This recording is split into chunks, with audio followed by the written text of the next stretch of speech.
लखन घावट उर्फ बागडी हत्या प्रकरणी बागडी समाजाचा आक्रोश मोर्चा, आरोपींना फाशीची शिक्षा देण्याची मागणी।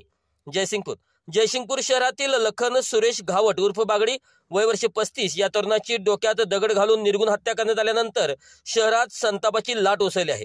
या प्रकरणातील आरोपींना फाशीची शिक्षा व्हावी तसेच गुन्हा मोका कायद्यान्वये नोंदवावा या मागणीसाठी महाराष्ट्र राज्य बागडी समाज मच्छीमार व मत्स्य व्यावसायिक महासंघाच्या वतीने सोमवार दिनांक 27 ऑक्टोबर रोजी जयसिंगपूर पोलीस ठाण्यावर आक्रोश मोर्चा करण्यात आला। मोर्चा दरम्यान पोलीस निरीक्षक प्रवीण खानापुरे यांना निवेदन देण्यात आले। या निवेदनात म्हटले आहे की लखन घावट उर्फ बागडी यांची समाज विघातक तत्वाकडून निर्दयी हत्या करण्यात आली आहे। या हत्येमुळे त्यांच्या कुटुंबावर मोठं संकट कोसळले असून खुन्यांना कठोर शिक्षा देऊन बागडी समाजाला न्याय मिळवून द्यावा। निवेदनात पुढे नमूद करण्यात आले की गेल्या 4 दिवसात जयसिंगपूर शहरात 2 खुनांच्या घटना घडल्याने नागरिकांमध्ये भीतीचे वातावरण निर्माण झाले आहे।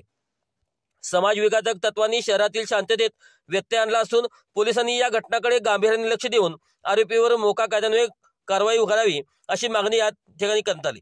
बागडी समाजाच्या मोर्चात मोठ्या संख्येने पुरुष व महिला सहभागी झाले होते। लखन घावट उर्फ बागडी यांना न्याय द्या, खुन्यांना फाशी द्या अशा घोषणांनी परिसर दणाणून गेला।